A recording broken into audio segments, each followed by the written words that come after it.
So like, were you getting like a slew of hate over like politically charged Israel-Palestine stuff? Like directed at you from fans? A little bit here and there, but like sometimes I bring it on myself. But I think people that disagreed with me either didn't say anything, or I saw a couple people that tried to say something to get me to, I don't know, engage, but nothing really. What I've really seen is like a crazy, overwhelming amount of support. Like people coming from like the H3 subreddit,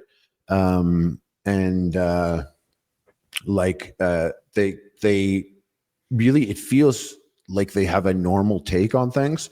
If I use Ethan as an example, Ethan has a super normie take on the Middle East, and it's pretty, makes a lot of sense.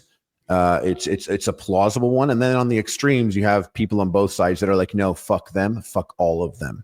Mm-hmm. And he's not at all like that. And it seems like all the voices online, when you go online, are extreme shit. Like you get that there's 80% of people that are normies and then 10% on either side that are extreme. Well, you get mad. Like there's so much, like whoever makes the content puts it out there, and however it aggregates to the top, it's the content that'll make you mad. You want the engagement. Hate those people. Right. And those engaged. I saw one. The most recent thing I saw was those pretty well-to-do Israeli girls prank phone calling Palestinians, pretending like they are a charity. Like, hey, we're a charity. We're going to save the day for you. Oh, your home was blown up and your kid's got a gimpy leg? Don't worry. We fixed that sort of thing. And they're like, oh, thank you so much. He's like, you think I'm serious? You think we'd ever give you any? And they laugh and laugh and laugh like it's the funniest prank phone call. Yeah, but they do prank calls to them too, though, I bet. Oh, your credit score dropped to 700. Got him. They'd be like, no, it didn't. I'm looking at it right now. I'm looking at it right now. I always have it up. It's my home screen on my phone. Yeah, so you see shit like that, and like who knows that wasn't a propaganda thing made, and those aren't even real Israelis, for all I know. You don't know anymore. I mean, if we can pivot this conflict to a prank phone call battle, we could save a lot of lives. Well, the Israelis did that, but they made the phones explode. They're mean about it. Yeah, they really. By the way, the Israelis, top G move. I love the exploding radios and phones. I learned a lot more about that. I think that either the phones or the radios, they sold to them with the explosives in them like many years before they set them off. They've just been waiting to push the bucket. The walkie-talkies were apparently 10 years. Which is crazy because it's like, yes, it's bad that the walkie-talkies blew up and damaged some of the members of their faction, but it's also really maybe worse that they've been listening to you for 10 years. Well, I don't think they don't have the listening capability on those walkies. Like, I thought they were listening. I just assumed. No, so they manufacture. They set up these shell corporations. They buy companies. They had these things manufactured. They then like. There was a whole trail, but they got in touch with someone who was the buyer for that terrorist group. And they're like, we got a deal for you. These are they made a commercial, the new rugged radios. Yeah. These are battle hardened. They're heavy. The Ezekiel 3000s. And they would, and they would complain like, these are heavy. And they're like, yeah, that's reliability. It's C4. It's C4 is what it is. And so for 10 years, they let those things sit in enemy hands until October 7th and everything that came after that. And then one day they pushed the button. The cell phone thing is a new thing. This is exactly it. This is the problem though, is like, I'll see someone. Not cell phone, beepers. Like, you know how you're like, yeah, you don't like drama content. A lot of the stuff that Creator Clash is attached to is people that do drama content, like, but the Middle East, basically. Just talk and ramble on about things going on. And so, yes, I watch a lot of that stuff. Sometimes it's newsworthy stuff. Sometimes, whatever. But that's basically their job. That's how they make money. And, I'll see, in the middle of the Creator Clash official fundraiser, they'll be like, Hassan was like, oh, yo, the Houthis just shot down a fucking another U.S. drone, dude. That's $70 million of drones they shot, and they shot a rocket at the Israeli airport and it hit the airport. Fuck, dude, let's go. Put on one of their music videos. Official Creator Clash fundraiser, by the way. And then I'm sitting there, I'm like, can you stop it? You live in a beautiful mansion in California. Can you stop encouraging the terrorist factions in the Middle East to attack Israel? It's not a good thing. Don't hype them up. I see them. They're on like white pickup trucks with like 50 cals, and they're fucking like, there's like 10 of them speeding, and they're like, ah! And it's like, I see that. Right. And people are like, hell yeah. And it's like, dude, yeah, that's one. Cool, right? That's but realistically, that's one bombing run. That's like, okay, it's a real-time strategy. You're at phase 1. Cool. You're sending out all your little recon things. You're like, hell yeah. They're at stage 5. Like, they have alien weaponry. Stop encouraging them to like throw themselves at it. Like, people in this country can't eat. They're recruiting soldiers that are 10 years old. Tell everyone should tell them that they should focus on themselves a little bit and backseat the death to the Jews thing. It's not even going well. And then it's not even going well.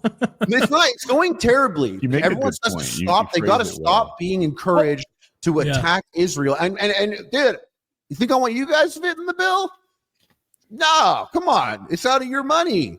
They got to defend themselves and all that, and then other people are like, yeah, and then they encourage like these terrorist factions to attack Israel. And it's like, shit, dudes, don't just fucking stop.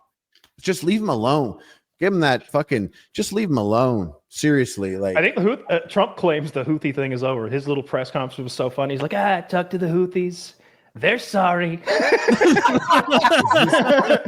It was literally this. They're sorry. Very brave people to take what we put them through. I'm going to tell you, brave guys. He said this. Brave guys. And they promised no more of that shooting. Oh, well, you didn't mention that. You didn't tell me they promised.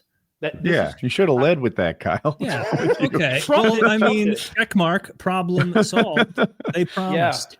Yeah. So that seems to be wrapped up. Now we just got the India-Pakistan thing, which I find fascinating because Pakistan shot down all those Rafael fighters, which, look, I love the United States military-industrial complex. It's a beautiful thing to my eyes. When the aliens come, you're gonna love that we have the American military-industrial complex and we're cranking out lasers. We're gonna get smoked. You're going to be happy that you did all that. You're going to be happy you did all that air defense technology testing with the Middle East and Israel. You're going to be happy about that. When the Golden Dome goes up, absolutely. I hate the name Golden Dome. What I was going to say though, that's what Trump. He's shooting from the hip. He's like, should I call it Golden Dome? Because we spent a lot of money on the branding already for Golden Dome. Diamond Dome. He had the crowd cheer. He was like Iron Dome or Golden Dome, and he had like a crowd cheer of like it was Army guys. He was at a base or something, maybe Air Force even. But what I was gonna say is I like to see that Pakistan buys their fighters from France, probably so as not to antagonize Russia and China by buying American products, and also so that if they ever do want to antagonize America, their supply chain isn't all jammed up by whatever president's in charge. But those Rafael fighters all went down the other night. They lost like five. French intelligence said 3, so that's a bad look for them. Rafael fighter. Rafael, yeah, it's the French made. It's the French made fighter. Their top of the line thing. It's got like laser guided bombs, a 30mm cannon. It does all the stuff that you want in a joint strike modern era fighter plane. Except evade radar, I guess. Except evade radar, and the Pakistanis. How'd they get caught? Who shot it down? Pakistanis with S-300s probably. Shot it down. But the Pakistanis, even when I saw them on BBC, the Pakistani defense minister, and he didn't have any like proof. And she's like, I want the proof, sir. I don't need the proof. Look on social media. And is that Pakistani? That was my best Pakistani. That's all. The videos are all over Twitter. Now do Indian. It is the same. I want to hear it. Do an Indian and a Pakistani guy speaking to each other. I am going to fuck you up so bad. You will bloody not do that to me, you fuck. You shit fuck. Put a little more cashmere on it. A little more cashmere. I don't know what that means. Pretend you Put a little more spice on it. Bro, how can she slap in there? How can you slap my Rafael fighters out of the air? if their air defenses were I will fuck you bloody, you fucking cocksuck. I feel like that's how air defenses should be called. How can she slap? How can she slap? Rockets over the air. Yeah, so I think Russia is a big provider to India of military equipment, right? Us and Russia. India is Modi has is a great leader, clearly, because he's managed to thread the needle and be friends with the entire world somehow and keep his billion population country continuously like moving forward. But their GDP is good. Their birth rate is crazy. If they ever stop shitting in the streets, we're going to be in trouble. If they discover mop technology. I saw a sentiment online, a bunch of people that were like, India and Pakistan? I don't know shit about India and Pakistan. Which one likes Israel? Okay, I hate them and want them all to die. Yep. What? Let me fix my Twitter bio. Get this Pakistani flag in there. Yeah. Does India like Israel at all? Yeah, India likes They love it, bro, more than you. Well, yeah, it's not hard to do. More than me, yeah. Yeah, India likes. I didn't know Israel. I'm sorry, India had an affinity for Israel. I know Pakistan doesn't. Would you rather live in Indriel or Iznia? Ooh. I'm going to Iznia. That sounds like a rapper. Iznia? Oh, I was gonna say you got to go to Iznia, Taylor, because it sounds like it's Lord of the Rings. That does. Is that would that be like a? No, Indriel does too. Actually, Indriel sounds like a guy that lives in Iznia in Lord of the Rings. He's a craftsman.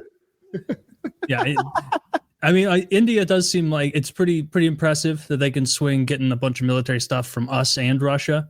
Yeah, and I think the reason they like Israel so much is because India as a whole does not like Muslims because they're a Hindu country. Both countries have a very diverse. I think. All right, so I'm going to Google in a second to find out if I have no problems with I think they people. both have. I probably have lots of friends that are Muslim. I think they both have large. Hindus. I want to correct something that I said about Islamic people on the previous podcast. By the way, what did you say? Oh, what did you say? No, I'm just kidding. Oh, good. We don't do it all. I thought Pakistan was all Muslim. I thought it was too. I must be. Maybe I'm out of date. India, I know, is a little bit of everything. They have Hindu, they have Christians, they have Muslims, Buddhists. Yeah. It's a gigantic, diverse 1.25 billion people or some shit. So I'm sure that it runs the gamut. But I thought both were kind of mixed up with Muslims and Hindus. 96.35% of Pakistan is Islam. Muslim? Really? I didn't know that. And then let's see, religion Can you say in that India. number again? 96.35% Islam, 2.17% Hindu, 1.37% Christian. So pretty much totally Muslim there. Yeah, it's like the UK almost. Stop. That's actually what I retracted. Actually, I said some stuff about Ireland and Islam, and I retracted it. I did it on the subreddit though, so it's all good. It's all good. So you've been forgiven. I saw this terribly racist meme that I don't even find funny that I want to share. Yeah, so we can all scoff at it. It's not even. Harley, do you go to the subreddit to get feedback on your performance after you come on the show? Sometimes I get tagged specifically, and because I follow the subreddit, it gets put to my front page now. Like when I open up the app, something's popping.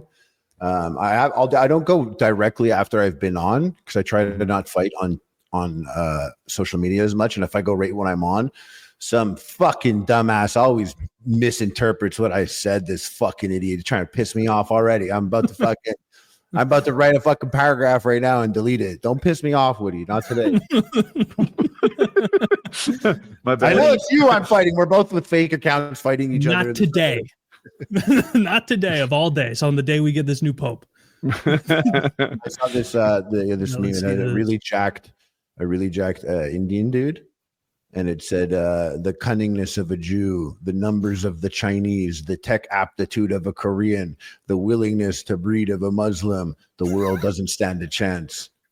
And it's a jacked Indian guy. Jacked Indian dude. That's pretty legit, though. A lot of those things are true. That's very, so like India, you can tell that India has like come online in a big way in the past couple of years.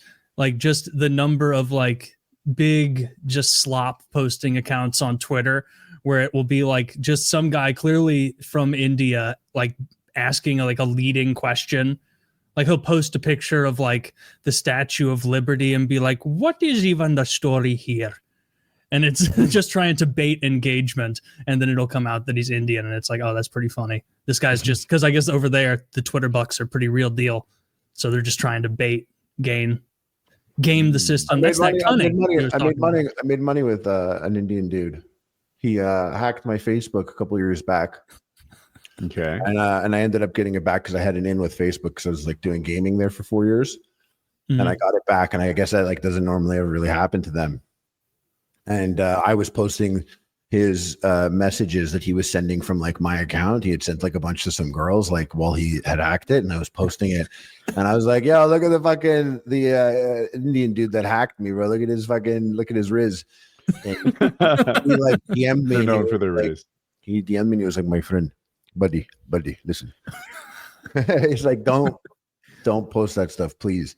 And I was like, it was like some girl account. And I'm like, what are you talking about? He's like, no, it's me. He's like, I swear. He's like, if you go look at the dates, you'll see that. And he referenced something that only he would know because he had access to the account. And I was like, so it's you, the guy who fucking had. And he was like, no, buddy. He's like, it's the guy. This company, they hack you guys, and then they hire people like me to do the posting, and I get paid like just a salary to do it. And yeah, he's like, there's a lot of bonus money on the table that you're not taking advantage of with your thing of your size.